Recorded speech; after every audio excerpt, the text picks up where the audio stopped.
queda habilitado, digamos, empieza lo que es el evento en sí. Bueno, esto surgió como una inquietud de ponernos al día con este tema que todos hablamos, pero no todos sabemos con profundidad de qué se trata. Porque en realidad, por lo que vemos, hace 10 años, incluso yo te diría que hace 5 años, mucho del lenguaje que vamos a usar hoy no existía.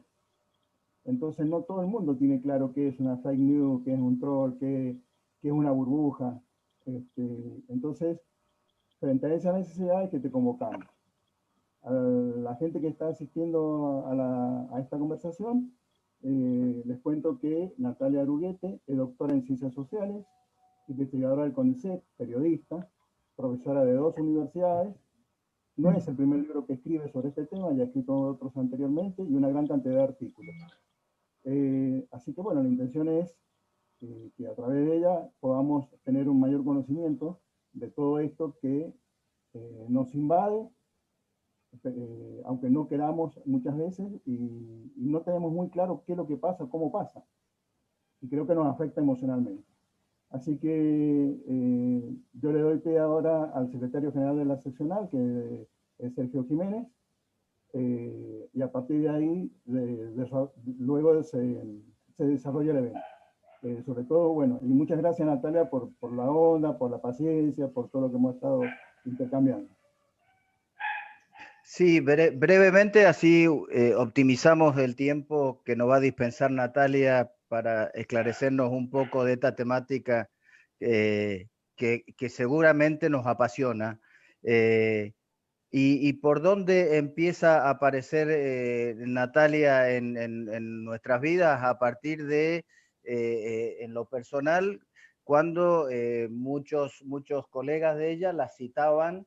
Esa es mi perra más chica, así que les pido disculpas.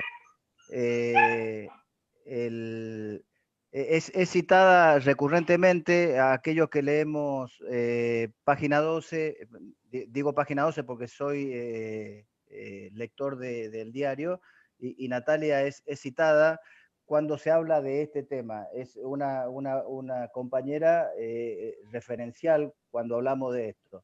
Eso por un lado. Y por otro lado, nos tocó vivir una situación cuando el ministro Guzmán y el presidente del Banco Central hacen los anuncios de presentación del presupuesto por un lado y algunas restricciones que pone el Banco Central. Ustedes recordarán, esa semana fue tremenda, nos avasallaron con a todos, por lo menos nos llegó 1, 2, 3 cadenas de WhatsApp en donde nos decían que el viernes no abrían los bancos, que el viernes era feriado bancario, que esto, inclusive hasta compañeros de la actividad, ya dudaban de las mismas cosas que ellos hacen, ¿no? Entonces, ellos que tenían que ir a trabajar el viernes, me preguntaban a mí como secretario general del sindicato si el viernes teníamos que ir a trabajar.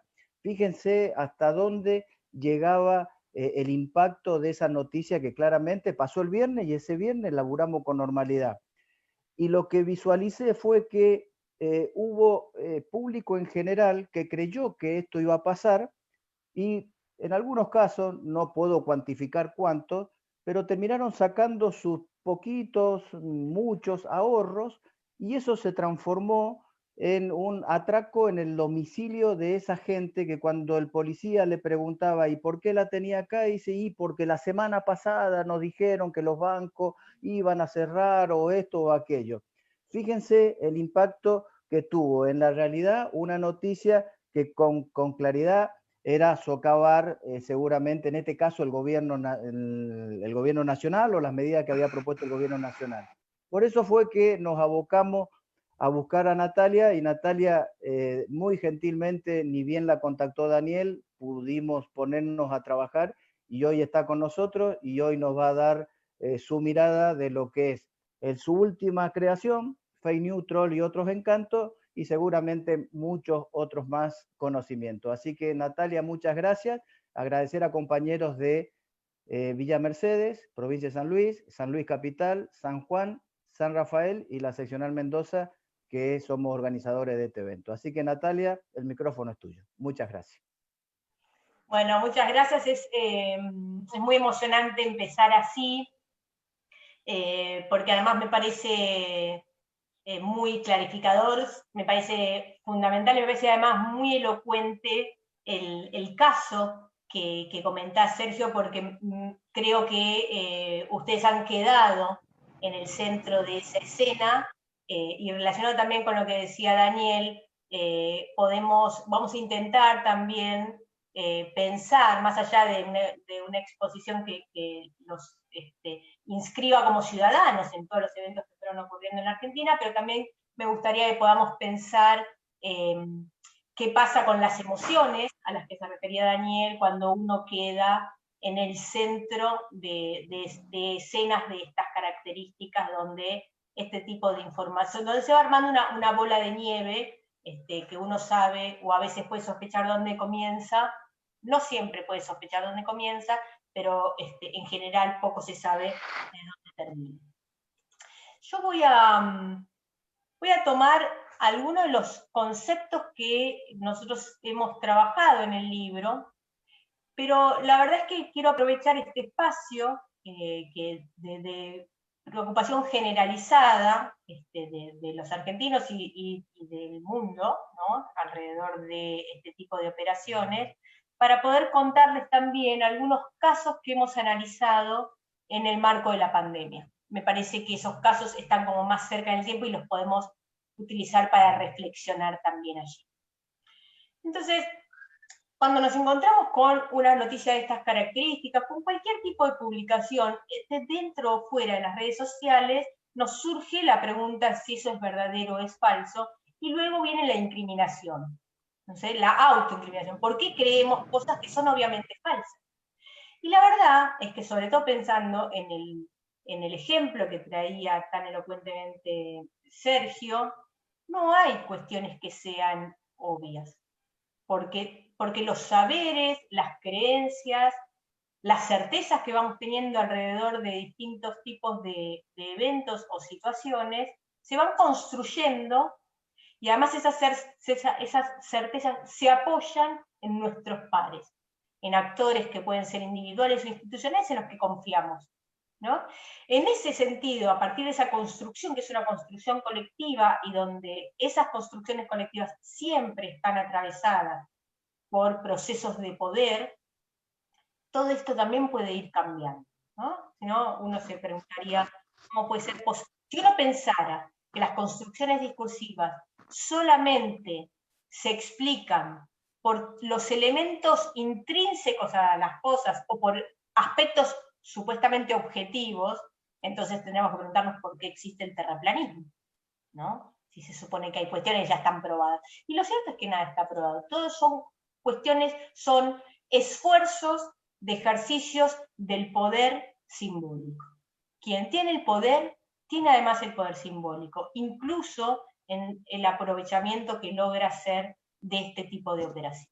La cuestión es que a mí me parece más importante que preguntarnos de dónde vino la fake news y dónde terminó y cuán grande se hizo esa bola de nieve, me parece que este es un buen momento para reflexionar respecto de cuáles son los fenómenos que engloban a esas fake news. Porque pensar en la fake news y preguntarse sobre la fake news de manera discreta y pensar solamente como algo que es pergeñado por un troll y que es abultado por un robot, es insuficiente para hacernos una pregunta política sobre esto. O sea, me parece que la pregunta que nos tenemos que hacer para resolver estos fenómenos es una pregunta política.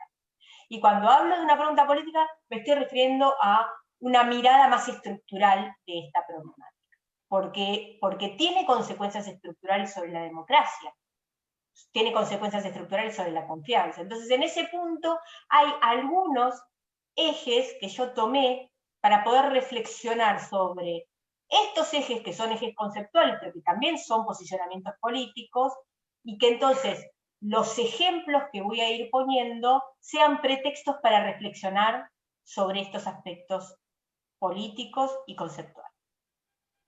Hay 4 cosas, entre otras, pero hay 4 elementos que me parece importante que tengamos presentes cuando reflexionamos sobre qué es una fake news y en qué contextos se pueden dar y cuáles son las condiciones de posibilidad de una operación de fake news. Primero, una consideración que no tiene que ver con estos cuatro ejes que planteo aquí, que me parece que es central para iniciar esta reflexión sobre qué es una fake news. En Argentina y en otros países de la región solemos hablar de fake news y de noticias falsas de manera indistinta. Los ponemos como sinónimos. La verdad es que hay bastante reflexión al respecto y me parece que vale la pena distinguirlas.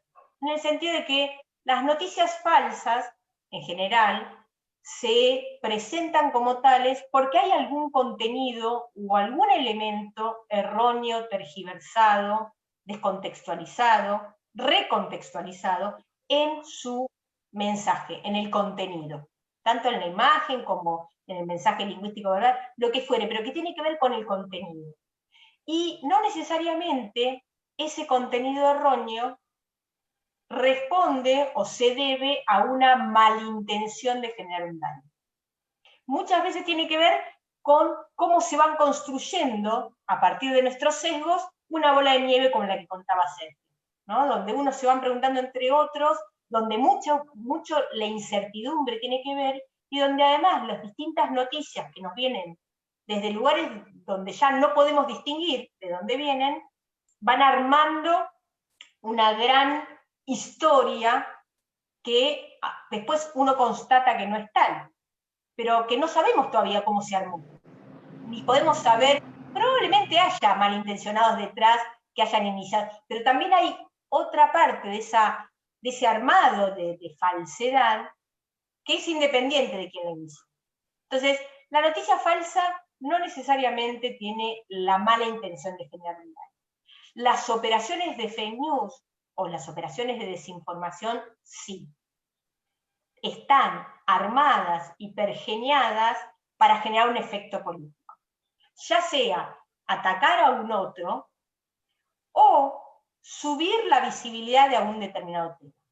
Esta cuestión que fue las fake news del corralito, de la que muchos han hablado, tiene que ver con una estrategia que una de las cuestiones que buscaba era dar visibilidad a un determinado tema que era una preocupación de la población argentina, ¿no? Entonces, que era como una preocupación latente y que con nada se prendía fuego el sentimiento generalizado de muchos, la preocupación de muchos, y por supuesto además tuvo efectos en las actuaciones de la gente.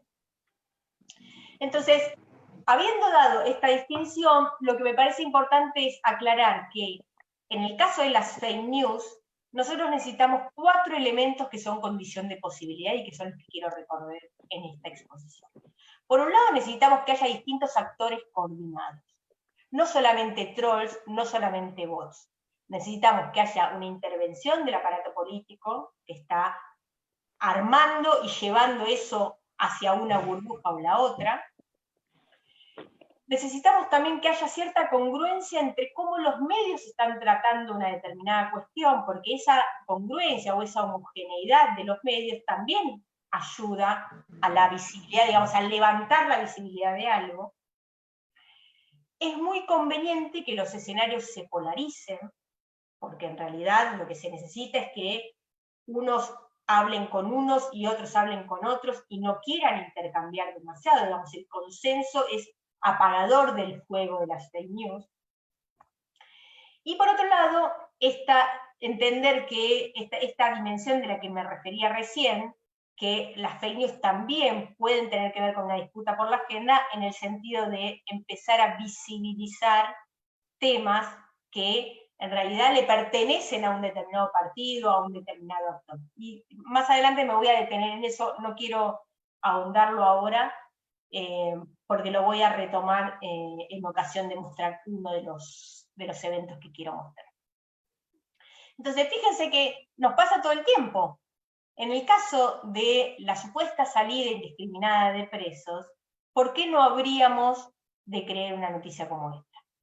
¿por qué no estaríamos propensos, si eso estuvo en boca de todo el mundo, incluso de muchos colegas en los que uno confiaba, de muchos actores en los que uno confía, incluso en muchos actores institucionales y estatales en los que uno confía? Esto generó como mucho disturbio, poca claridad y precisión en mucho de lo que se dice. Entonces, una de las primeras cuestiones que me quiero detener, yo ponía un ejemplo que parece como muy extremista, ¿no? O sea, una conformación de un título como ese es muy extremo, pero pensemos en un título aparentemente más cauto, aparentemente más lavado. ¿Qué pasa con este título de Clarín? Clarín, que tiene la capacidad de expresar títulos que son aparentemente lavados e inocuos, pero que si uno hila fino, se va dando cuenta de que cómo se están presentando estas noticias tiene también implicancias discursivas y políticas. Porque si uno lee este título y dice, por el coronavirus, Alberto Fernández avala la prisión domiciliaria para presos comunes, ahí se está dando cuenta de que la forma de presentar esto supone que hay una responsabilidad de Alberto Fernández, por supuesto, nadie va a negar la responsabilidad en una decisión de estas características del presidente de la Nación. Ahora, tal como está presentado esta noticia, no estamos pensando o no nos lleva a pensar en una decisión mancomunada, consensuada. Natalia, ¿te puedo interrumpir?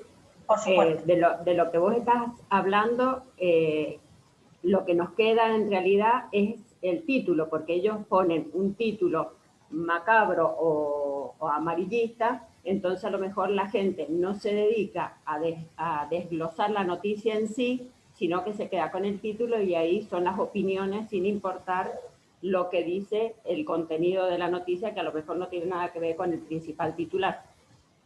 Por supuesto que el título es una primera entrada y el título es muy choqueante.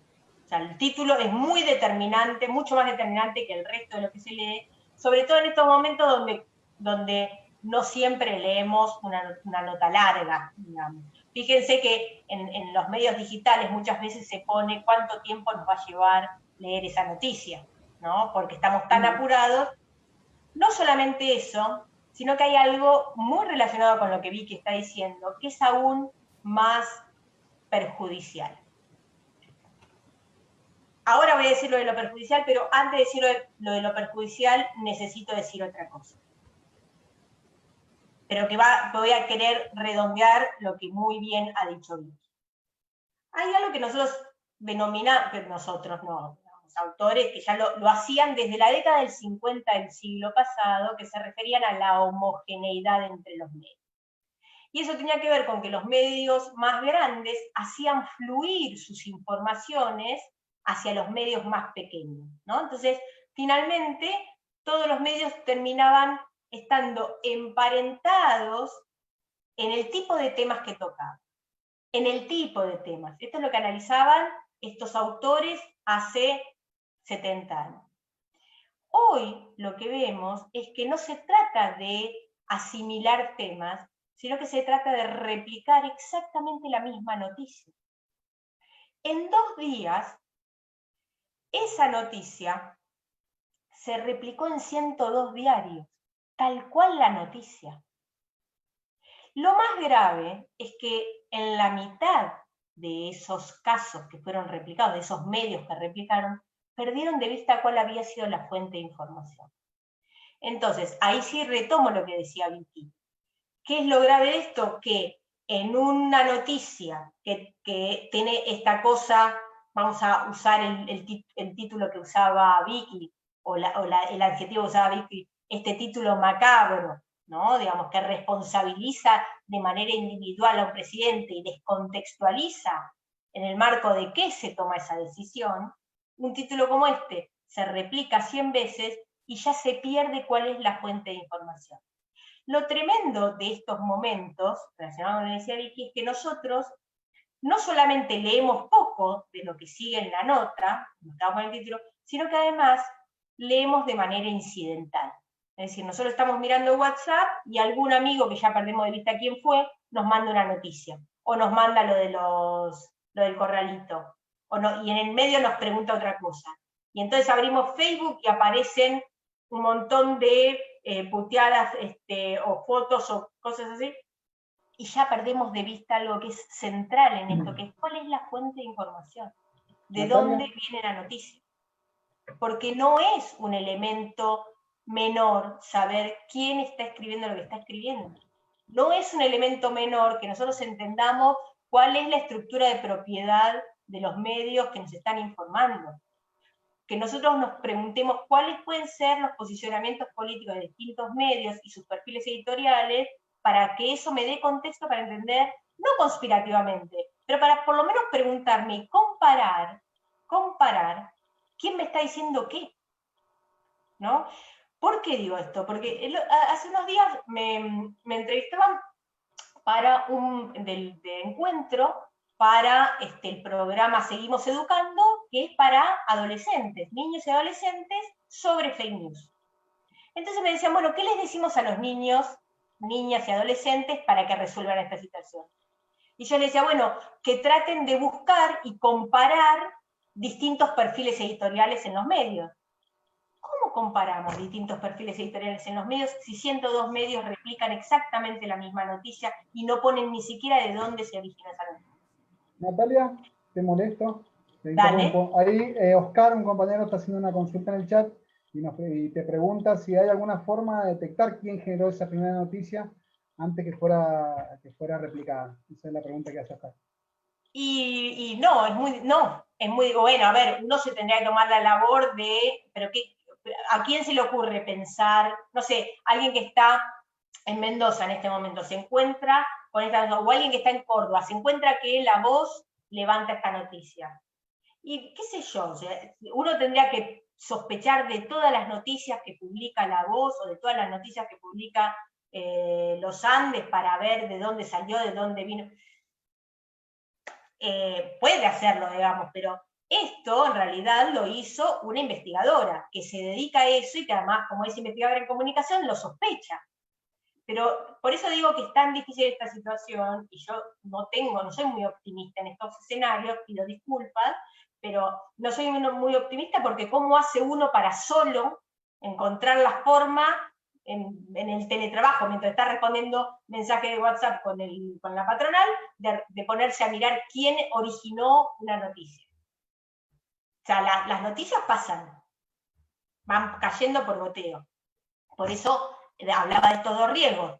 La incidentalización de la noticia, es decir, leemos la noticia mientras estamos haciendo otra cosa, entonces no tenemos una actitud crítica y reflexiva cuando leemos noticias. Por ahí estamos en la cola del supermercado y leemos una noticia así, pasó, y entendimos lo que entendimos, ¿sí? Entonces, esa es una de las cuestiones que hacen a esto. La otra cuestión que tiene que ver con la homogeneidad y que tiene efectos más estructurales es que empieza a tener efecto de verdad cuando una noticia se replica tantas veces.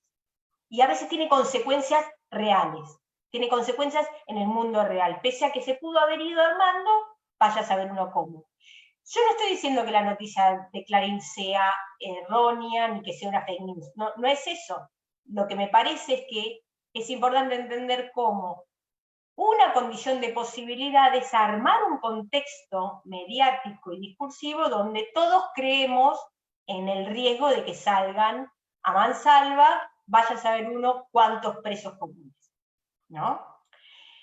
Eso, frente a ese temor latente que nos queda, se monta una fake news. ¿Y qué fake news se monta? La de distintos grupos coordinados, entre ellos los trolls del elenco estable, que hicieron el trabajo sucio durante los últimos 4 años, o sea, distintos trolls engarzados con distintos actores institucionales y partidarios, etcétera, de distintos lugares del espectro ideológico, digamos, porque acá había trolls muy vinculados al aparato político opositor, trolls muy vinculados a servicios de inteligencia, y además influenciadores mediáticos que estaban directamente, tienen relación con otros organismos internacionales y además financiamiento internacional. En ese marco se lanza un ataque a los colectivos feministas, también tergiversando una información diciendo que iban a salir 500 violadores de las cárceles por decisión, por una decisión sin ser consensuada, sin saberse cómo, sin saberse por qué, ¿no? Entonces, este es el primer caso en el que me parece central entender que una fake news no sale de la nada y no sale descontextualizada. Se necesita armar un contexto comunicacional, de activar preocupaciones que suelen estar latentes. Y además esto viene muy a cuento, porque los otros dos casos que les quiero mostrar también están relacionados con cuestiones de delito e inseguridad. Esto, de alguna forma, lo que hizo fue ir sembrando a lo largo de este tiempo esta idea de que la inseguridad empieza a tener otra vez un lugar muy predominante en la agenda. O sea, en este momento, los 3 top de la agenda, de la opinión pública, son el coronavirus, que debería estar primero y no lo está, debería estar primero porque estamos en récords de contagios, y sin embargo ni los medios ni la opinión pública fueron acompañando esa preocupación. También está la economía, y eso es entendible que esté en la economía, y está la inseguridad, cuando en realidad las tasas de delito y de victimización están en los mismos niveles que la prepandemia. Entonces, muchas de estas preocupaciones también se explican por cómo se van armando escenarios discursivos.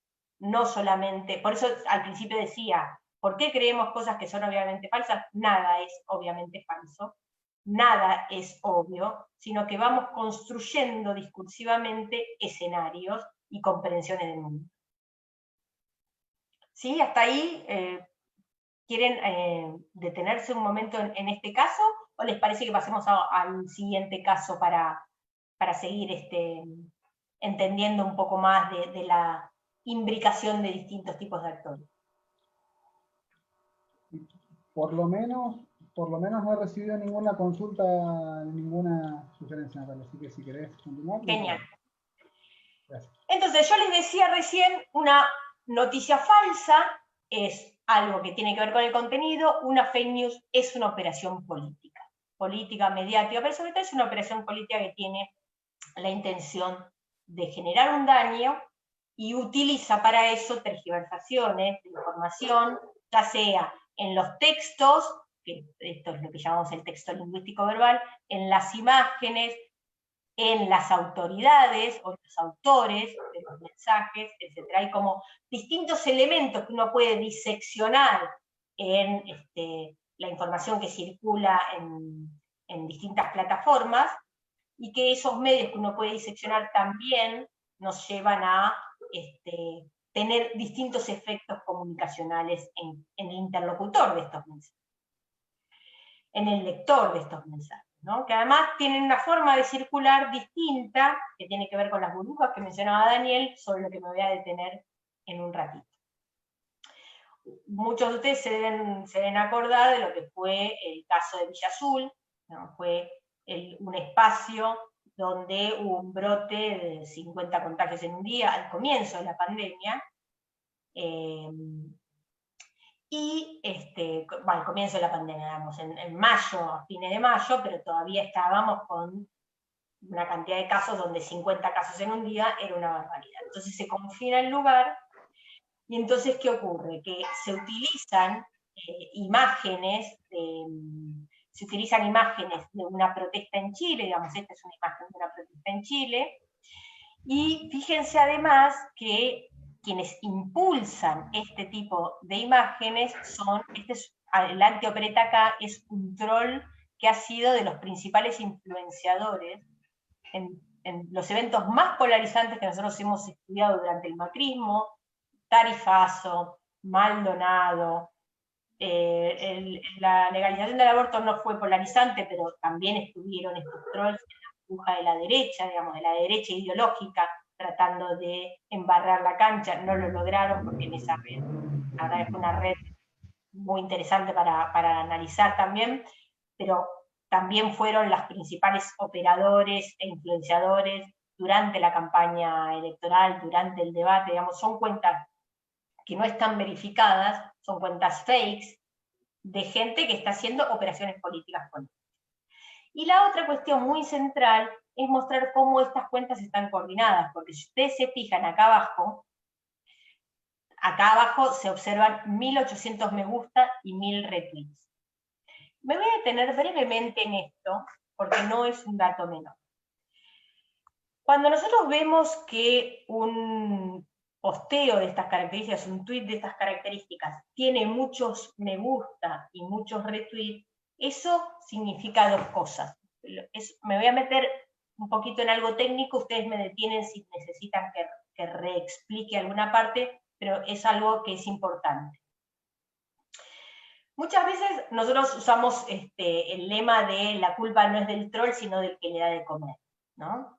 ¿Por qué? Porque muchas veces cuando un troll o cualquiera, digamos, también puede ser un dirigente político, un influenciador que viene de la cultura, cualquiera, dice algo, ¿no? Expresa algo, que no necesariamente está queriendo generar un daño, pero expresa algo que a nosotros nos genera coincidencia psíquica, cognitiva, ideológica y emocional, ¿no? Cuando hay algo de esas características, uno siente el deseo de compartirlo. Si nos llega un mensaje de estas características a nuestro WhatsApp y nos emociona, o incluso si nos da mucha bronca, allí hay algo emocional que tiene que ver con el entusiasmo de querer compartir algo. O sea, piensen en su WhatsApp. ¿Cuántas veces les ha ocurrido que ven algo que es una paparruchada total y dicen, esto se lo tengo que contar a mi hermana, a mi hermano, a mi tía, porque no se puede creer, porque hay un deseo impulsivo, ¿no? Y compulsivo de compartir determinado tipo de mensajes que nos interpelan emocionalmente. Imagínense en un escenario donde hay fuerte polarización que aparece una noticia de este tipo, todo el antiperonismo, el machismo, etcétera, va a querer compartir esto. Ese deseo de compartir nos lleva a tener este tipo de reacciones en redes sociales. Le doy me gusta, lo retuiteo. Cuando uno retuitea algo, lo que hace es replicarlo en su propio muro, en Facebook, en Twitter, lo que fuere. Cuando uno comparte, o sea, el acto de compartir es que yo lo dejo en mi muro. Al dejarlo en mi muro, por lo menos en el caso de Twitter, yo lo habilito para que también lo puedan ver en su muro todos aquellos que me siguen. Entonces, vuelvo a la frase que les decía al principio. La culpa no es del troll, sino del que le da de comer. Si yo doy me gusta y retuiteo algo, le doy de comer a ese que inició esa estrategia de daño, estoy garantizándole que eso se propague. Entonces sí, cuando nosotros vemos algo muy jugado que nos genera extrañeza, no está mal que dudemos si conviene o no que se postee, o que se repostee, o que se replique, o que se comparta. Nos lo tenemos que preguntar. Es difícil discernir qué comparto, qué no comparto, pero en principio, fíjense que cuando los mensajes son muy polarizantes, los compartidos son muchos, sobre todo en los que están muy intensamente involucrados ideológicamente con esa comunidad, ¿sí? Les hablo de comunidad, les hablo de burbuja, ahora luego les voy a mostrar un par de casos. Pero fíjense cómo, no solamente teníamos a los trolls, este también es un troll que ha sido de los principales influenciadores de la burbuja macrista, sino que además, fíjense acá, tenemos una cuenta que se llama Infomedia, que es un medio apócrifo, no existe tal medio, digamos, nosotros podemos criticar Clarín, podemos criticar a La Nación, podemos criticar el Destape, podemos criticar a la Izquierda Diario, podemos criticarlos, pero hay allí un equipo editorial que se responsabiliza editorialmente de lo que está diciendo. Lo que nosotros llamamos medios apócrifos, en inglés se lo llama fake news mill, son esos molinos que hacen fake news a granel. Y que lo que quieren es mostrarnos que hay allí algo noticiable, pero en realidad, fíjense que es la misma operación, con las mismas imágenes de este troll y de este medio. Y lo peor es que estas mismas imágenes luego se replicaron en el canal Noticias TN.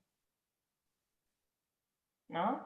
Esta imagen es de una conductora que está pidiendo disculpas por esto que yo decía de que hay una responsabilidad editorial, ¿no? Hay alguien que está diciendo, nosotros damos la cara, los critiquemos o no los critiquemos, hay alguien que dice, nosotros damos la cara porque esto no era cierto, y acá esta otra imagen es la organización Chequeado diciendo, estas imágenes son falsas, ¿no? Entonces, el primer ítem al que nos referíamos con esta coordinación de actores, y el segundo ítem al que nos referíamos con la homogeneidad mediática, tenía que ver con esto, con estas dos cosas, digamos, como para resumir. Generar un escenario comunicacional, discursivo y mediático, y coordinar distintos actores que estén hablando de lo mismo. ¿Alguien quiere hacer alguna pregunta? A ver, Vicky. Está silenciado, todavía está. Ahí está. Lo que vos decís justamente de la noticia falsa, que salió y fue publicada en todos lados, pero no así la disculpa. La disculpa no se expandió de la misma forma que se expandió la noticia falsa, por más que ella, la periodista, haya pedido las disculpas correspondientes y todo. Pero no fue noticia como si hubiera sido la original falsa. Entonces estamos dentro de, cuando vos decís que hay que ver o leer o ver los distintos periódicos, las distintas noticias, en donde para sacar nuestra propia valoración y hacer una crítica constructiva, yo creo que debería ser todas constructivas, pero vos haces un comentario en alguna red y la gente está tan violenta que ni siquiera ya te escucha a vos la idea tuya, si no es cuestión de atacarte, ya sea buena, mala, consensuada, es cuestión de que te matan. Y vos después pedís disculpas y no es así como se toman las disculpas, como en este caso de la periodista, no se repercutió en todo el mundo como si la otra noticia que habían tomado una imagen de Chile y la habían puesto como si fuera acá en Argentina, en Villa Sur. Bueno, eso tiene que ver... Estoy interrumpiendo mucho, perdón. Sí, tenés toda la razón, está estudiado, nosotros mismos hemos estudiado que algunos casos en los que las fake news tienen una propagación mucho más amplia y mucho más veloz que su verificación. Efectivamente es así, incluso te diría, el primer capítulo de nuestro libro está exactamente dedicado a mostrar exactamente eso, cómo un mismo usuario, en el momento en el que hace una noticia falsa por un sesgo, cuando la inicia no la inicia queriendo generar un daño, sino por un sesgo cognitivo, digamos, nosotros atamos cabos y a veces nos equivocamos, todos, cuando sacamos conclusiones, porque vamos sumando evidencia que coincide con lo que ya más o menos preveíamos, y a veces nos equivocamos, ¿no? Esto le había ocurrido a un ciudadano estadounidense, que era un ciudadano republicano.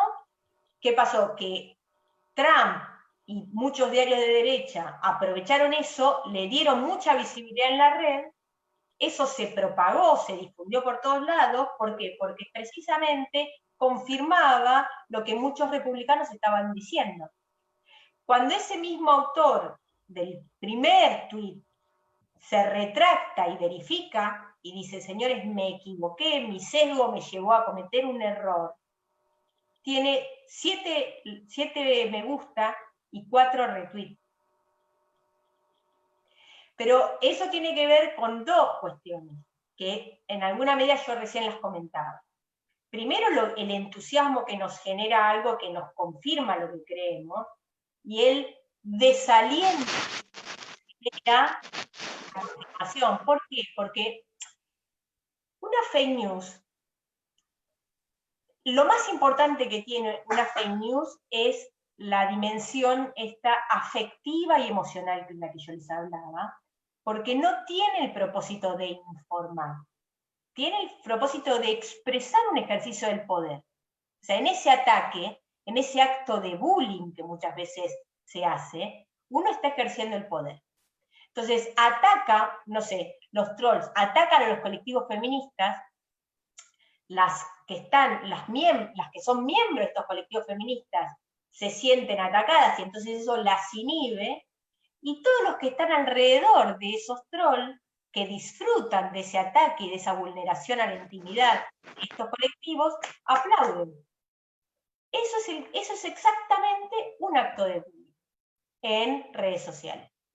Entonces, la fake news es un acto de bullying en redes sociales que genera tal nivel de satisfacción que luego la retractación o la verificación, como se queda en la dimensión informativa, señores, les informo que esta noticia era falsa, en realidad, lo peor de todo es que lo que les está diciendo a esos que disfrutaban de la fake news es, señores, ustedes se equivocaron. Ahora retuiteen que ustedes se equivocaron. ¿Cuántos van a querer retuitear que se equivocaron? Imagínate que vos vas y le decís a tu jefe, ¿sabes qué? Me hiciste pasar vergüenza frente a... Perdón, el ejemplo tarado que estoy poniendo, pero le decís, me hiciste pasar vergüenza frente a mis compañeros y compañeras. Y en el mejor de los casos tu jefe, que es divino o divina, te dice, perdóname, tenés razón. ¿Crees que vas a llegar a la instancia en la que sale, reúne a todos, le dicen, ¿saben qué? Yo acabo de cometer un error con Vicky, la maltraté, me equivoqué, quiero decirle a todos ustedes que yo me equivoqué. O sea, fíjense que, imagínense esto en una estrategia de fake news, donde además quienes están participando, una de las principales cosas que quieren es dañar al otro. Entonces, ¿por qué irían a desandar ese deseo de daño, rectificándose y retuiteando en sus propios muros la retractación de algo? Porque el daño ya lo hicieron, no importa. Ya está, Claro. lograron lo que ellos quisieron y ya el efecto que viene de atrás ya no les interesa. Bueno, hay una frase que nosotros ponemos en el libro que es, una fake news no importa si dura o no dura, lo que importa es que dañe. Después, si a los 5 minutos o a las 2 horas hay una retractación, no importa, el daño ya está. El daño ya está hecho. Entonces, yo les decía, ¿en qué marco contextual, político, más general, tienen mayor propagación las fake news? O sea, siguiendo un poco con lo que decía Vicky, pues nosotros recién planteábamos, bueno, las fake news en realidad generan entusiasmo en aquel que piensa así y que goza, por acción u omisión, goza con el daño que se le está generando al oponente o al grupo externo, digamos, al otro partido, a la otra corporación, a la otra organización, al otro, ¿no? Al otro con el que yo no coincido y no tengo nada que hablar con él. Esto es lo que pasa cuando las burbujas se polarizan, es un poco esto. Ahora, ¿qué es lo que nos lleva a que algo nos aleje del otro? Y o sea, la polarización no es solamente que haya dos burbujas en las redes sociales, es nuestra percepción de esa polarización, es nuestra percepción de aquello que nos aleja del otro. ¿Por qué? Porque muchas veces, cuando vemos mensajes negativos, la sensación de lejanía con el otro aumenta mucho más, ¿no? O sea, por ahí si yo digo, bueno, yo me ubico en no sé, dentro del espectro ideológico. 0 es súper izquierda, 10 es súper derecha. Yo me ubico en no sé, 3. Entonces, me ubico en el 3, ¿y dónde ubico a Macri?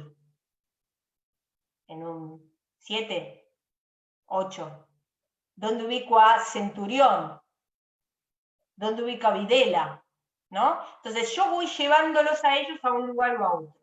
Ahora, si yo le escucho a Macri diciendo, la verdad es que los jubilados y las jubiladas no tienen por qué pedir un aumento que se considere lo que se venía pensando como prima de aumento, de actualización de la jubilación, porque, bueno, ya les queda poca vida, que no sé qué. Es bastante probable que yo, que estoy acá en el 3, diga, no, Macri, después de este mensaje, te quedaste en el 14. O sea, no te alcanza el espectro ideológico para entrar dentro de mi espectro ideológico. Quedaste más allá de la derecha, ¿no? Entonces hay algunos mensajes que nos aumentan la percepción de cuánto me aleja esos mensajes del otro, hasta puntos que se vuelven irreconciliables, ¿no? Uno de los principales elementos que... ay, no, perdón, quiero ir para atrás. A ver si puedo.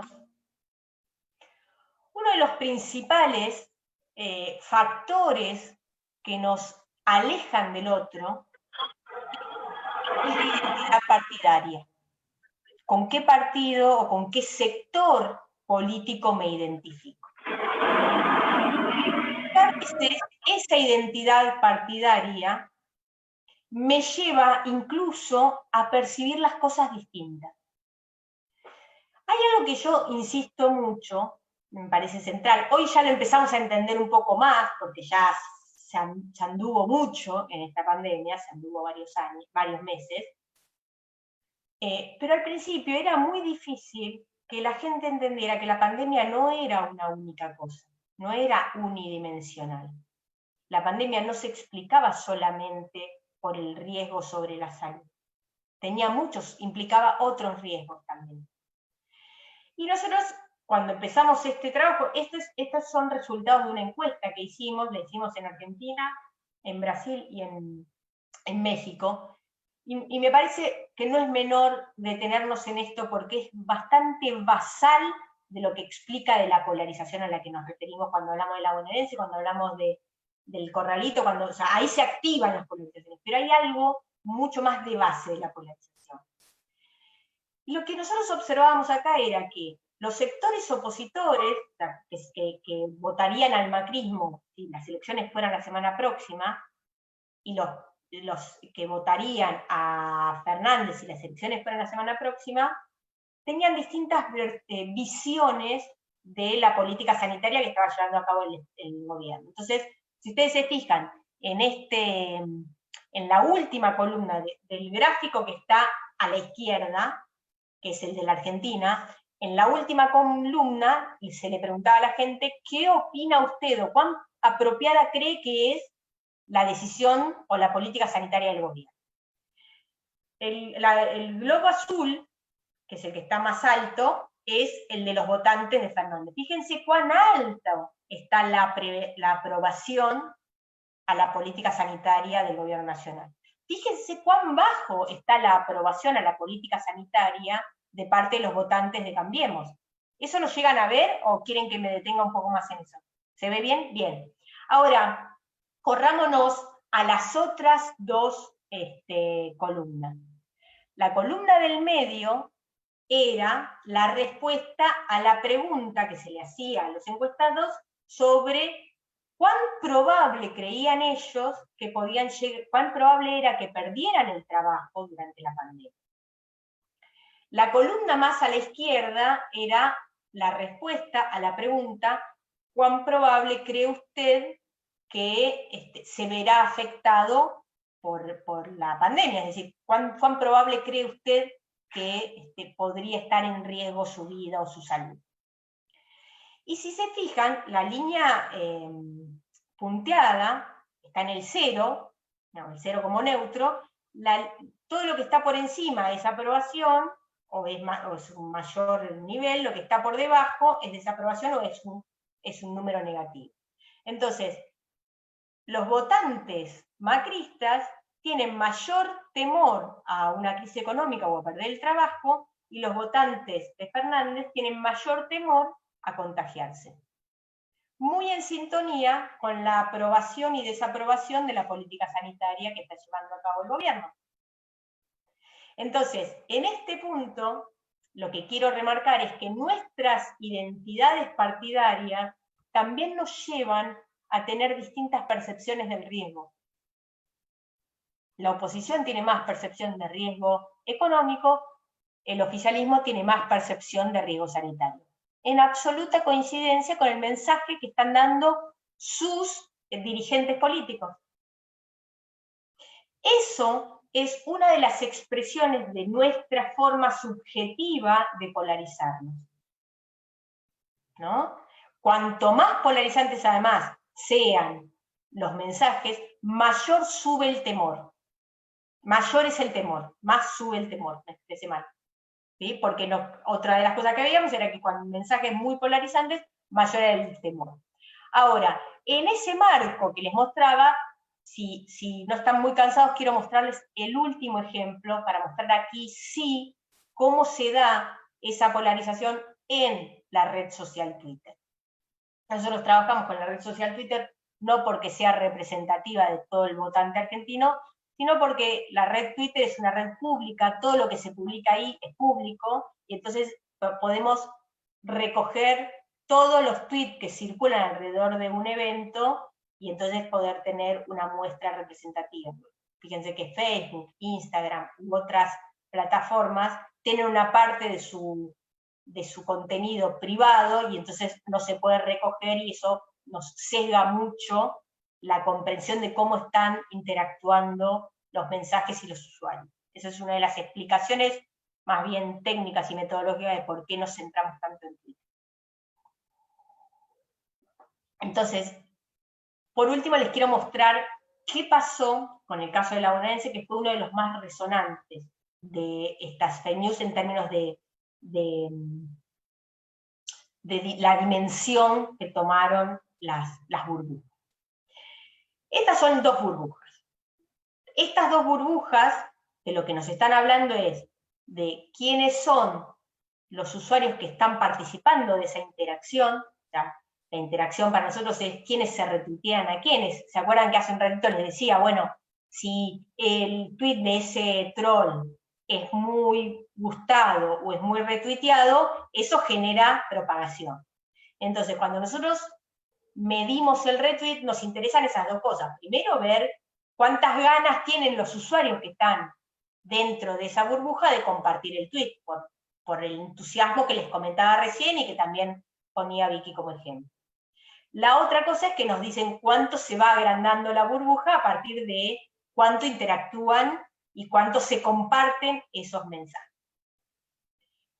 Hay un lema que nosotros también incorporamos mucho, que es el hecho de que en redes sociales no importa tanto el mejor argumento, sino la mayor propagación. Cuanto más se propague un posteo, más efecto de verdad tendrá. No importa si es mentira, importa que alcance a muchos usuarios y que ocupe mucho espacio en ese escenario virtual.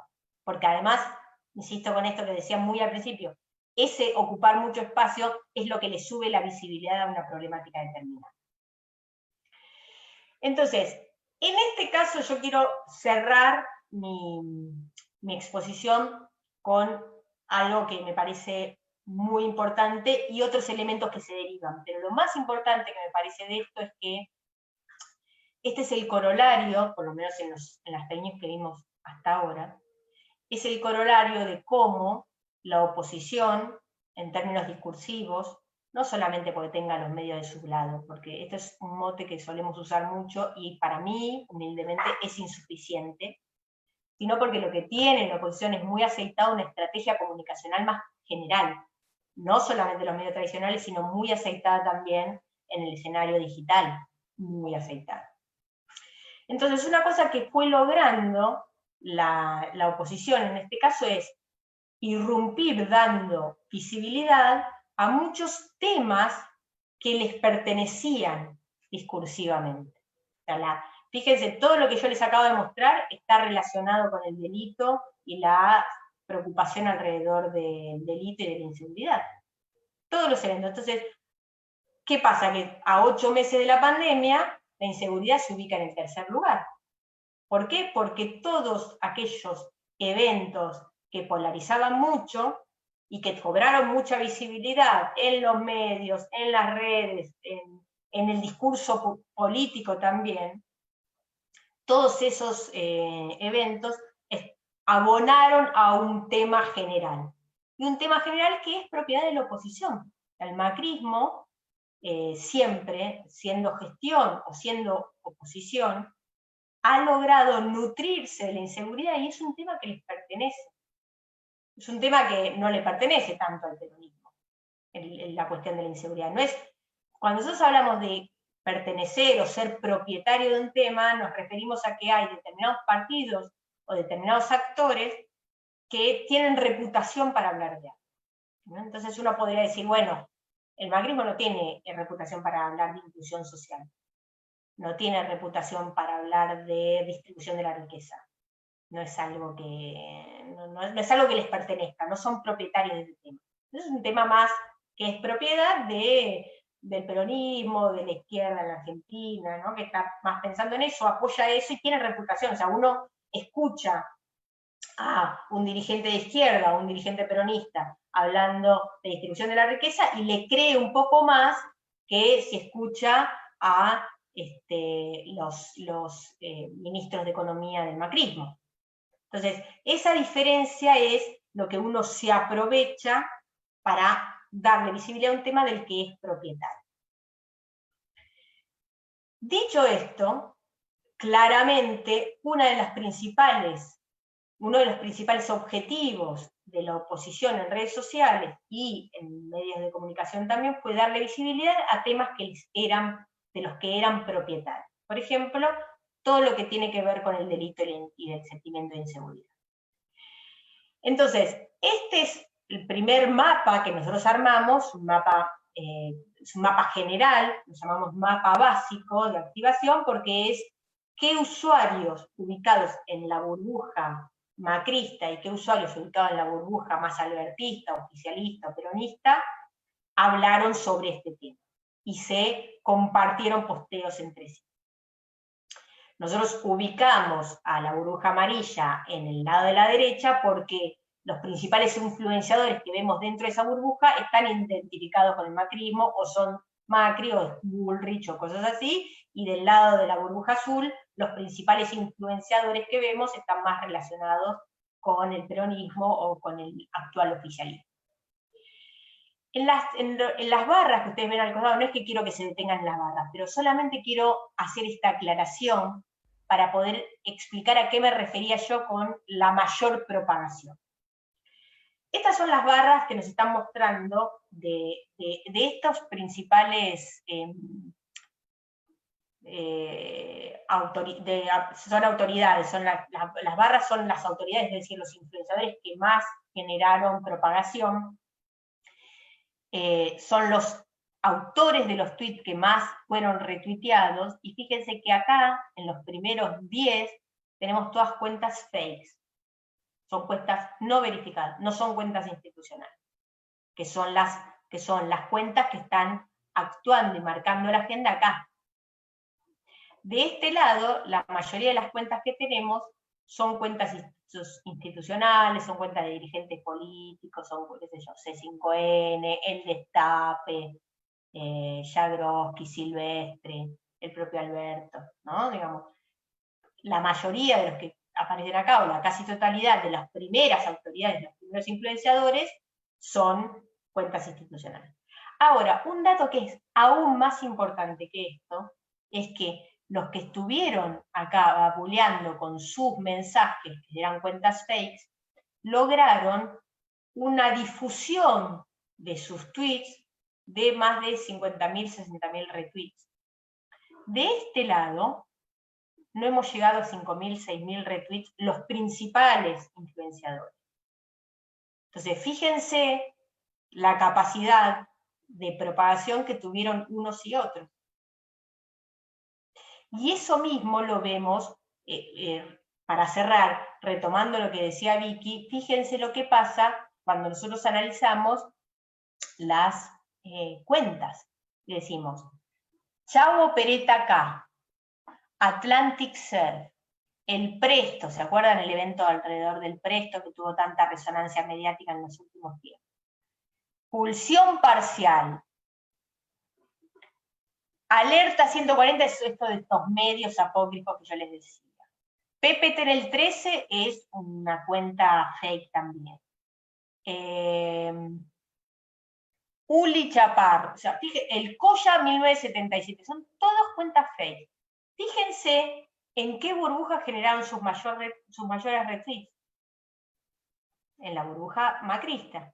¿Por qué? Porque sus mensajes, que eran ataques todos, imagínense un autor de un tweet que es un fake, lo que hace es generar mensajes negativos. Fíjense dónde prendieron esos mensajes negativos. Entre esos usuarios que le daban de comer a esos trolls, ¿no? Y que garantizaban la propagación de sus mensajes. Y la última cosa que les quiero mostrar es exactamente la misma activación y el mismo entusiasmo en usuarios que comparten mensajes, pero pensando en las etiquetas. Porque esta es otra de las formas también de marcar a gente. Yo les decía recién, ¿quién tiene propiedad sobre un tema? Si no se entendió lo de la propiedad sobre el tema, lo vuelvo a repetir, pero ¿quién tiene su propiedad sobre el tema?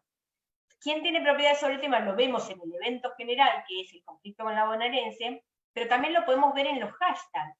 Porque si en un hashtag que dice Argentina, si en un hashtag que dice urgente, si en un hashtag que dice ahora, si en un hashtag que dice policía bonaerense, la mayor propagación se da entre los usuarios de la burbuja amarilla, porque les genera mayor entusiasmo a ellos y no les genera rechazo, imagínense cuando se trata de hashtag que tiene una posición más clara. Por ejemplo, nadie con Axel. Fíjense lo que genera nadie con Axel, que fue una etiqueta que crearon ellos. Ahora, si uno se pregunta, ¿cuáles son las etiquetas que generaron, que activaron y generaron interacción en la burbuja azul? Todos con Axel. ¿Cuál es el problema de eso? Que las etiquetas y la agenda que va generando los usuarios que comulgan con el actual oficialismo tienen propagación, pero en respuesta a etiquetas que no les pertenecen, que fueron iniciadas por otros, y en realidad lo que se está haciendo acá es reaccionar y responder. Lo que hay que hacer, ustedes preguntaban, bueno, ¿cómo se hace con esto? Bueno, hay que pensarlo políticamente, y lo que hay que hacer es promover una agenda propia. Luchar por darle visibilidad a una agenda de la que seamos propietarios. No responder a otros, porque en realidad lo que el troll quiere, o lo que los actores que están pergeñando una operación de fake news, lo que quieren es lograr nuestra reacción, es lograr nuestra respuesta. O sea, cuando una mujer va por la calle y se encuentra con un exhibicionista que se abre el sobre todo y está desnudo, ¿qué es lo que espera ese exhibicionista? Que esa mujer se asuste. Si esa mujer no se asusta y no reacciona, el exhibicionista se tiene que cerrar la capa, porque no tiene qué hacer, porque no tiene de qué gozar. El logro de estos usuarios, de todos esos trolls que yo mencionaba recién, pero que no son los únicos que están actuando, sino que están actuando en un entramado mucho más general, con mucho apoyo de aparato político, con mucha distribución de tareas de quién hace el trabajo sucio y quién sale a dar la cara institucional, ahí sí, en escenarios mediáticos muy amables, ¿no? Y guionados y todas las especulaciones que queramos hacer, pero en esa combinación y en esa coordinación, lo mejor que podemos hacerle a esos exhibicionistas es responderles. Entonces, hay que generar una agenda, una contraagenda a quienes tienen en este momento la agenda en su poder, a quienes están logrando darle visibilidad a temas que les son propiedad y que los legitiman cada vez más. Yo, si les parece, dejo aquí y podemos continuar con algunas preguntas que quieran. Yo, Natalia, yo sigo jodiendo, ya alguna va a hablar. Cuando vos decís de las fake news, diste cuatro puntos, distintos actores, la congruencia de los medios, el escenario y agenda. La agenda, entonces, debería ser la primera, el primer punto de esta phase para posicionarse y que no te gane el resto, porque si vos decís, vamos a armar el escenario político, no, tenemos que armar la agenda primero, para saber a dónde vamos a ir a atacar o atacar, a lo mejor mal usada la palabra, para dónde vamos a poder actuar o los conceptos que queremos aplicar y armando una agenda. Sería el primer punto para armar esa phase. Esa agenda, instalar esa agenda, armarla para instalarla, ¿no? Cuando yo hablaba de la visibilidad es cómo logro yo instalar una agenda nueva, una agenda propia. En realidad, es una de las formas, es una de los costados, es una de las dimensiones de la problemática del fenómeno, pero el fenómeno es todo junto. ¿Por qué digo esto? Porque yo no puedo armar una agenda si no tengo una comprensión política estructural y general. ¿Por qué? Porque la agenda que se arme desde este lado tiene que ser una agenda de despolarización.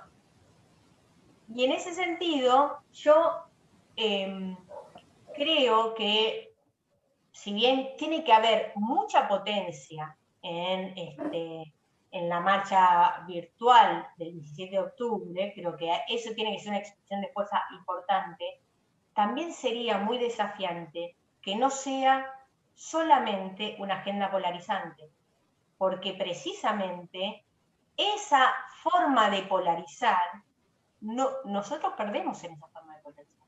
Entre otras cosas perdemos porque no fue el mensaje que se dio desde este gobierno, no fue la promesa de campaña.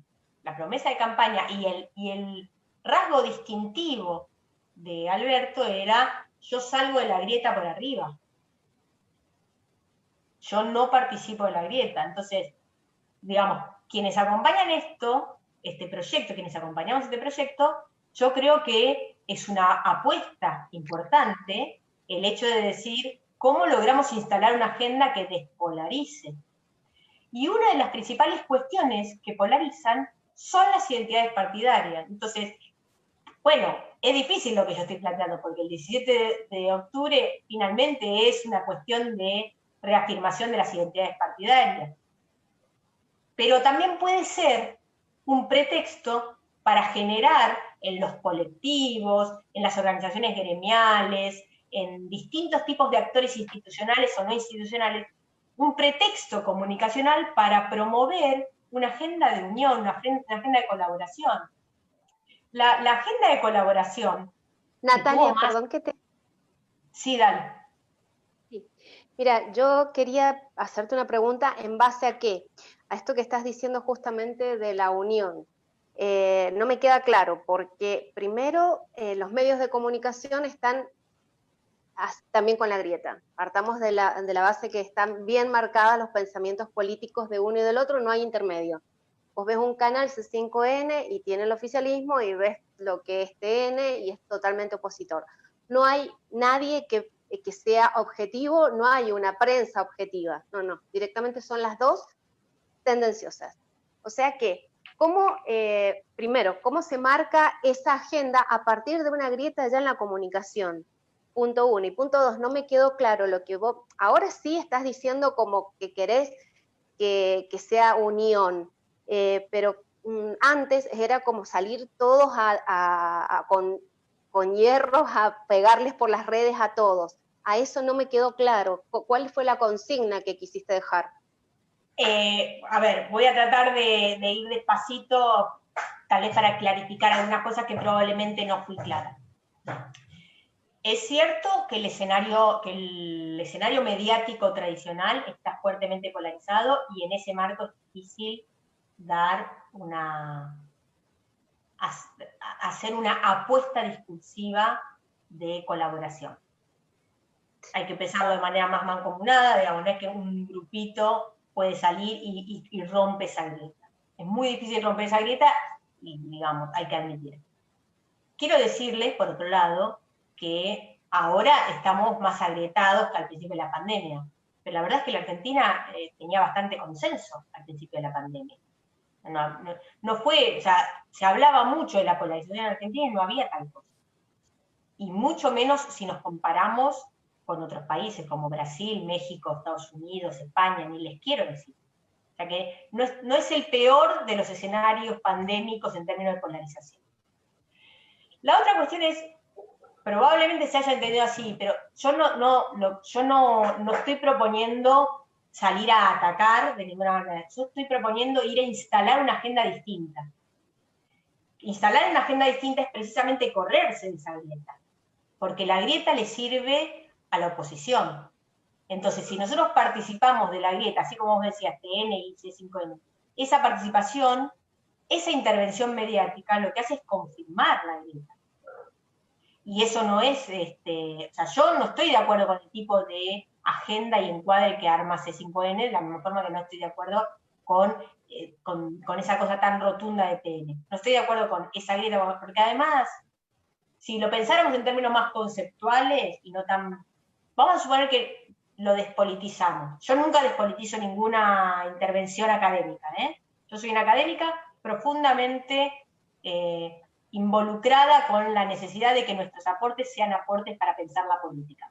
No me estoy corriendo del medio, pero digo, hagamos una prueba por 3 segundos y digamos, nos despolarizamos, nos despolitizamos. Y solamente si lo pensáramos en términos conceptuales, esa grieta empobrece terriblemente la reflexión política que necesitamos. Entonces, ni siquiera en términos conceptuales me parece bien esa grieta. Si se entendió como que yo proponía que ir a instalar una agenda tiene que ver con enemistarse más con el otro, pido disculpas porque por ahí me expresé mal, pero no era esa grieta. Incluso les diría algo. Yo les mostré en un momento la aprobación y desaprobación según las identidades políticas que había con la política de Alberto respecto de la pandemia. Lo que no les mostré es otro caso. Lo que observamos fue que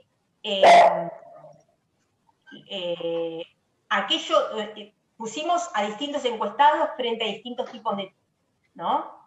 Aquellos mensajes que eran más polarizantes generaban mayor rechazo en los encuestados, o sea, menor deseo de compartir que aquellos en los que mostrábamos la imagen de Alberto, Axel y...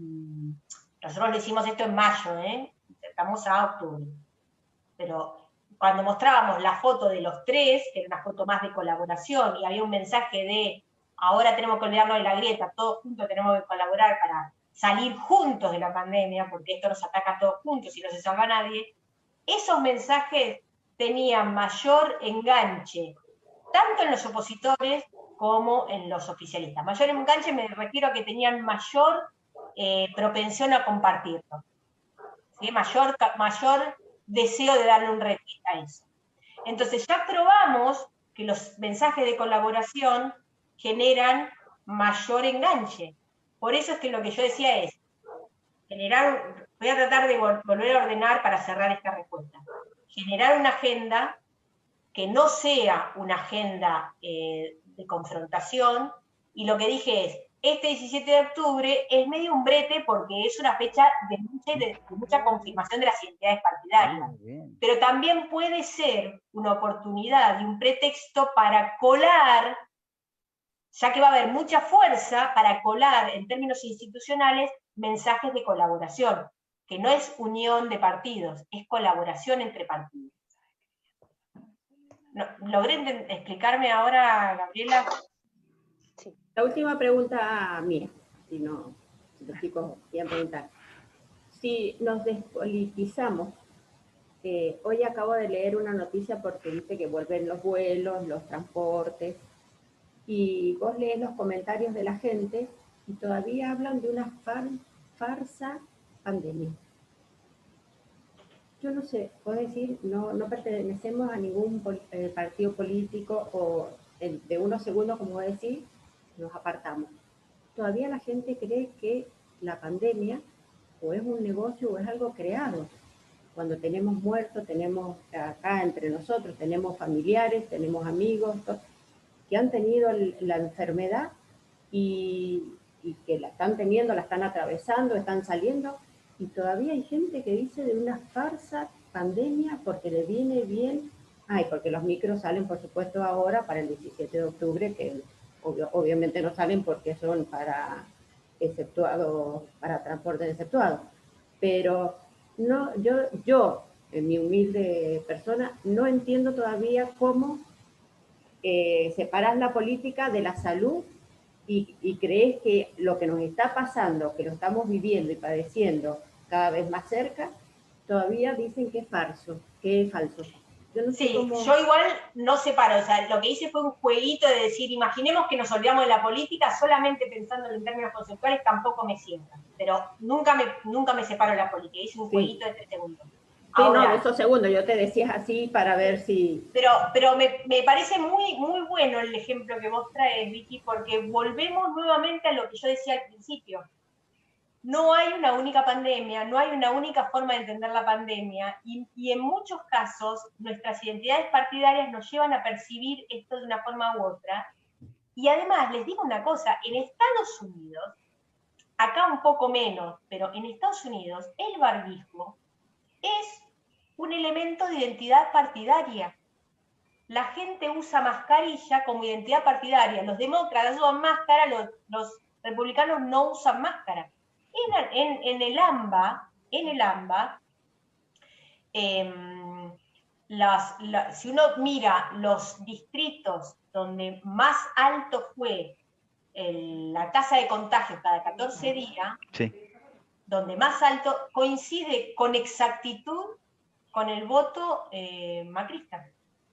O sea, uno ve los distritos donde ganó el voto macrista y son los distritos donde más alto es la tasa de contagio cada 14 días. Entonces, por lo mismo que decía recién, la pandemia no es una sola, los eventos políticos no se explican por sus atributos innatos, sino que se explican por cómo nosotros construimos esas situaciones.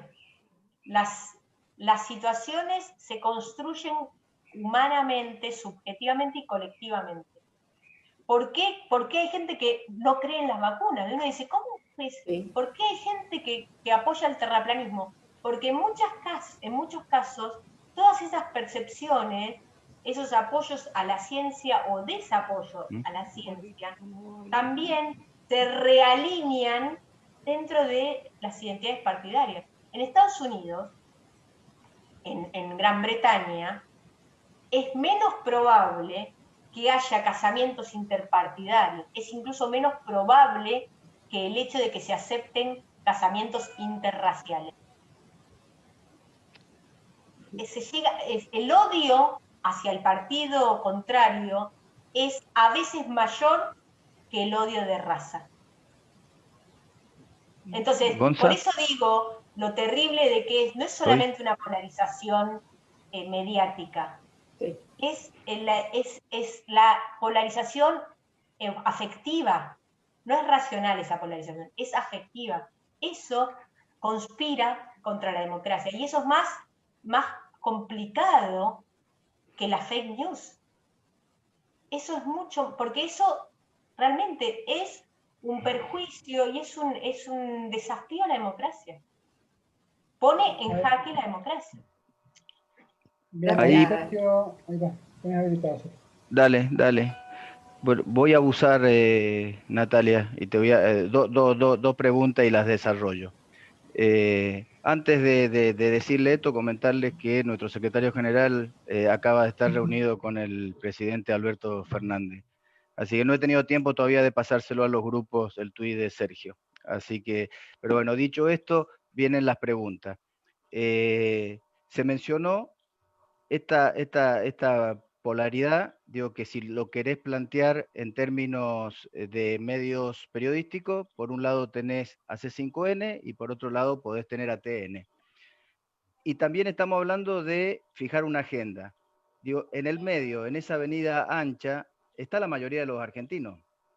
Digo, no merecería un esfuerzo del gobierno por fijar una agenda que fuera abarcativo a esa cantidad de argentinos y argentinas. Digo, porque en definitiva los datos históricos nos demuestran que el mejor Juan Perón ganó con el 62% de los votos. O sea, quiere decir que había un 40% de gente que no era peronista. Cristina Fernández de Kirchner gana en el 2011 con el 54%. Quiere decir que había un 46% de argentinos que no comulgaban con esa idea. O sea, me parece que pararnos en intentar contestar golpe por golpe a lo que significa la grieta sería, sería, para mi humilde opinión, un error de gestión, y yo me pararía en comunicar lo mucho y bueno que se ha hecho a esa avenida ancha que no toma partido o que por ahí ve una cosa y ve otra y saca sus propias conclusiones. Pregunta 1. Y la pregunta 2 tiene que ver con, busqué algunas exposiciones tuyas y me detuve en una que, bueno, tuvieron todas entretenidas, pero una que marcó, o por lo menos me generó muchísimo ruido a mí. Vos estabas explicando en eso tiene que haber sido en víspera de la campaña del 2017, vos estabas explicando cómo la prensa cubría la cuestión, en qué porcentaje la prensa cubría las elecciones y las cuestiones políticas, o la discusión política. Y eso era un 20% de la prensa abordaba, el 20% abordaba lo que tenía que ver con la discusión política y con el tema eleccionario. Y vos hacías una expresión ahí, que 10% más o menos para cada uno de los temas. Pero el dato que te llamaba la atención, y se lo transmitías a los que te estaban escuchando, era que la corrupción insumía casi un 10% de las noticias que se generaban. O sea, la corrupción generaba casi lo mismo o la misma intensidad de noticias que lo que generaban, por ejemplo, la discusión vinculada a la elección. Y después vos reflexionabas sobre esto. Es muy probable que yo me equivoque en lo que estoy narrando, ¿no? O no fue tan así, pero vos decías, teniendo en cuenta que, porque la corrupción de la que se hablaba era de la corrupción política, de la corrupción devenida de un acto ilícito vinculado al gobierno, a los gobiernos. Y vos desagregabas un análisis que fue lo que realmente me sorprendió de una manera, digo, que al día de hoy lo comento y lo vivo comentando, que la corrupción... ¿Para bien o para mal? Para bien. Que la corrupción... Te asustaste. No, para nada. La corrupción política, o sea, del 100% del dinero mal habido, por llamarlo de alguna manera, solo el 5% correspondía a la corrupción vinculada al Estado, que el 35% tenía que ver con el crimen organizado, y este era el dato que es contundente. El 60% de ese dinero mal habido viene de la evasión fiscal. Entonces, digo, no hay que ser no hay que ser muy estudioso ni tener digo, la capacidad que vos tenés para explicarnos, que evidentemente, o sea, discutimos solo el 5% de esa corrupción, y ese 5% implica el 10% de la información que se generaba por ese momento, que era equivalente a la información que se decía de las elecciones. Esto es, digo, ya realmente me sobrepasó. Digo, ¿qué es lo que realmente estamos discutiendo en la Argentina? Que no estamos discutiendo quiénes son los que se la están llevando por evasión impositiva, y no discutir ese pedacito, que es malo, es malísimo, digo, porque no debería haber un peso mal habido, pero se llevan el 60% de evasión impositiva, y probablemente, y con esto termino, digo, es muy probable que ese grupo sea el que se resiste a pagar este aporte solidario que está planteando el gobierno de única vez para tratar de mitigar los efectos de la pandemia. Así que fui muy largo, por eso es que me abuso del cargo que tengo. Haces bien. A ver, voy a empezar por la... O sea, en la primera, la verdad es que lo único que puedo decirte es que coincido con vos. O sea, yo creo que en esto que decía antes, de que hay que tratar de generar una agenda de colaboración para distinguirse y para no hacerle el juego a mí no me gusta esta frase de hacerle el juego a la derecha, pero tengo que reconocer que los eventos polarizantes han sido propiedad de la actual oposición, aun cuando fue gobierno. Eso hay que tratar de desactivar como estrategia comunicacional. Yo creo que el gobierno tiene eso en la cabeza. Hay que seguir aceitando cuáles son la estrategia más general y estructural en términos discursivos para hacer eso. Creo que no es suficiente eso con ir a las escenas mediáticas que son hostiles. Creo que eso está bien. También hay que hablar con quienes uno disiente. Yo no estoy en desacuerdo con eso. No digo no hay que ir a TN o no hay que, o sea, porque si no uno se queda solamente hablando con la hinchada propia y no es lo que en este momento se necesita. Entonces, a las escenas mediáticas de los medios tradicionales, la tele, la prensa, todos esos, la radio, todos esos hay que estar. Pero hay que tener una mirada comunicacional más general, más comprensiva, que comprenda los distintos escenarios virtuales, digitales en general, virtuales en particular, mediáticos en específico, digamos, todos esos tienen que estar armados, y efectivamente el gobierno es uno de los actores centrales para poder darle viabilidad a esto, a esta agenda o esta contraagenda más de consenso, más no de unión. O sea, que no tiene que ver con unirnos, sino con generar consenso y colaboración. Entonces, en ese punto coincido con vos. Lo de la corrupción me viene bárbaro que lo digas, porque en realidad a mí por supuesto me preocupa que el foco mediático de la corrupción esté puesto en la corrupción estatal. ¿Sí? ¿Por qué? Porque la corrupción, como las noticias, la forma de construir las noticias es una forma muy moral. O sea, las noticias arman escenarios donde, como en una novela de las que yo veía cuando era niña, o sea, me hacía acordar a las novelas de Grecia Colmenares. A todos ustedes les suena lo que les estoy diciendo, me imagino. No, nadie es mucho más joven que yo aquí, pero me acuerdo que en esas novelas, más allá de jugarse el amor, también había una contundencia respecto de quiénes eran los buenos y quiénes eran los malos, qué era lo que se hacía bien, cuáles eran los valores moralmente aceptables y cuáles eran los valores inmorales. Eso eran las novelas, eso era ficción. Las noticias, si uno se fija, tal como nosotros las vamos diseccionando, también tienen aspectos morales, también generan universos confrontados entre el bien y el mal. Si uno lo mira subliminalmente, también lo puede notar ahí. Y en eso, el tema de la corrupción es un tema dilecto para poder distinguir entre el bien y el mal. Y es tan dilecto para la idiosincrasia mediática argentina que lo que se hace es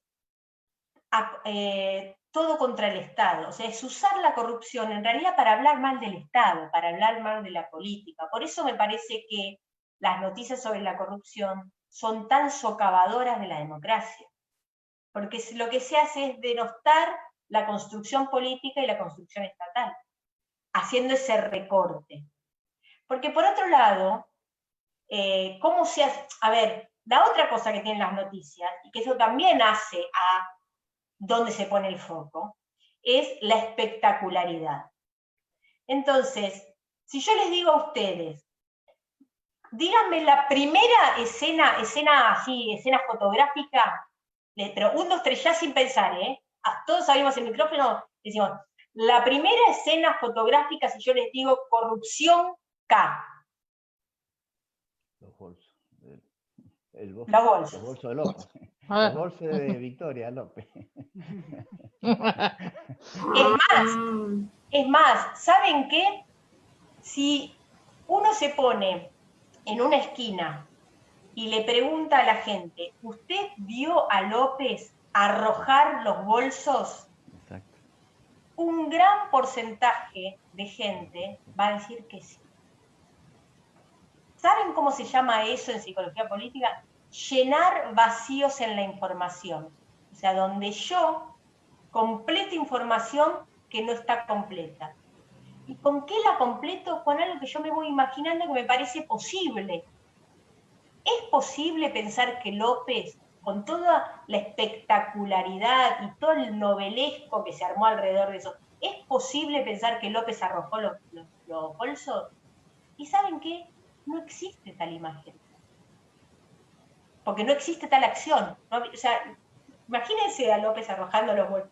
Esa es la escena con la que nosotros nos acordamos, y esa es una escena que cristalizó nuestra comprensión de la corrupción. Por eso es que cuando yo hice esa exposición en la Facultad de Ciencias Económicas, que en realidad me estaba refiriendo a las fuentes de la corrupción, o sea, ¿quiénes eran las fuentes de la corrupción? Lo que estaba también expresando es que las escenas que nos quedaron marcadas fueron aquellas escenas vinculadas con la corrupción K. Entonces, en los títulos uno no veía corrupción estatal, veía corrupción K. Entonces, cada vez se va achicando y especificando cómo denominamos los eventos. Y todo lo que contextualiza, que no es espectacularizar, o sea, la evasión fiscal, ¿qué imagen mostramos para hablar de evasión fiscal? Dólares. ¿Qué mostramos? ¿Se acuerdan cuando Moró decía, imagínense que los Panama Papers es como si, lo que pasa es que no tenemos muro para arrojar el bolso con los Panama Papers, pero es más o menos lo mismo, pero no hay escenas espectaculares que nos permitan mostrar eso, porque eso también es un elemento que los periodistas tenemos en la cabeza. ¿Cómo ilustramos? ¿Cómo se ilustra en la tele la corrupción? Y con los bolsos. Con los bolsos, con las madres, con Baez, con todo eso. Así se van ilustrando las corrupciones. Y son las corrupciones que implican al Estado. Lo que no podemos perder de vista, y esto me permite volver al principio de mi exposición y responderle nuevamente a Vicky, es instalar agenda, pero teniendo una idea política más general. Porque instalar agenda con la corrupción, que es propiedad del macrismo, o lo fue en su momento, instalar agenda con eso nos hace perder de vista de lo que se está haciendo ahí, es denostar al Estado, como institución que somos nosotros. Nos aleja del Estado, nos aleja de nosotros. Y entonces lo que nos dice es, vos no tenés nada más que hacer más que quejarte, en tu Estado. ¿No? Entonces, los discursos no se explican por los objetos, ¿sí? Se explican por nuestras capacidades de cambiarlos.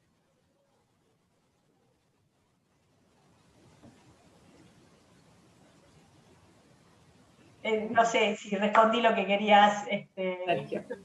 Sí, está bien. Gracias, ¿no? Gracias. Gonza, vos que sos el moderador.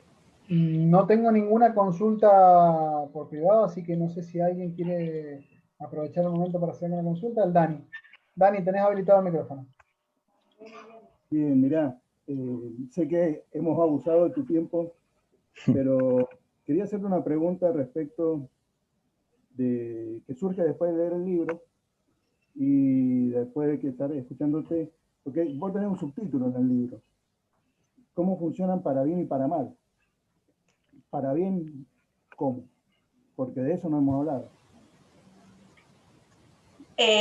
Bueno, aprovecho tu pregunta para cerrar la charla con como un cuento de hadas. O sea, nosotros lo que decimos, el libro no es un cuento de hadas, pero tiene un final feliz. Y además está perfecta la pregunta porque me permite responder varias de las cosas que fueron surgiendo. Yo creo que los colectivos feministas lograron instalar una agenda distinta. Y lograron instalar una agenda sorora. Lograron despolarizar la interacción en redes. ¿Y saben por qué? Sobre todo lograron despolarizar. Una de las principales manifestaciones de esa despolarización es que la dirigencia política, que siempre están en el centro de sus burbujas, totalmente polarizadas, se fueron al medio, pero se fueron al medio adosadas a la comunidad verde. Me estoy refiriendo, estoy graficando el mapa de las burbujas, ¿no? O sea, la dirigencia macrista y peronista y de izquierda estuvieron juntas como comunidad, y junto con la comunidad verde armaron una gran burbuja. Esa gran burbuja dejó así de chiquitito a la burbuja antiderechos. La burbuja antiderechos solamente explicaba el 11% del total de toda la interacción. Imagínense, de 100, 11 solamente. ¿Qué capacidad tienen los trolls de propagar? O sea, recién decíamos, la mayor propagación, ¿qué capacidad tienen de propagar mensajes violentos cuando la otra burbuja se los come? Y cuando además la otra burbuja no quiere saber nada, rechaza por completo esos mensajes y esos posteos. Entonces, para bien también pueden funcionar, porque también pueden ser motorizadoras de contraagendas y de contraencuadres. El encuadre que predominó tanto en la red que se armó cuando fue el debate en diputados, como cuando fue el rechazo en el Senado, en ambos casos el encuadre que más visibilidad tuvo fue el encuadre pro derecho, no el encuadre pro vida. Ese fue más grande, estuvo más propagado. Y además, gran parte de las que fueron influenciadoras en ese caso fueron usuarias de muy bajo rango, o sea, fueron usuarias que tenían 4.000, 5.000 seguidores y lograban que sus posteos se retuitearan 150.000 veces. Un usuario de 4.000 seguidores. Frente a los medios tradicionales que lograban que sus posteos se retuitearan 4.000, 5.000 veces. Entonces ¿por qué funcionan para bien y para mal? Bueno, para bien porque algunos eventos pueden despolarizar, algunos eventos pueden tener un discurso mucho más pedagógico, mucho más sororo, mucho más de consenso, como fue eso, como fue Mirá cómo nos ponemos, como fue Ni Una Menos, como fue Aborto Legal, y pueden además generar una agenda desde abajo, porque insisto, quienes mayor propagación consiguieron fueron estas usuarias de bajo rango, fueron las usuarias plebeyas de la red. Entonces, por eso nosotros en el libro la llamamos la anti-red. O sea, cuando hablamos de redes, ¿qué red de interacciones se arma alrededor de un evento? Bueno, los eventos de género, la agenda de género, generaron anti-redes. Todo lo contrario a lo malo que nosotros conocemos en la red. Entonces, hay posibilidades de una contrarred o de una anti-red.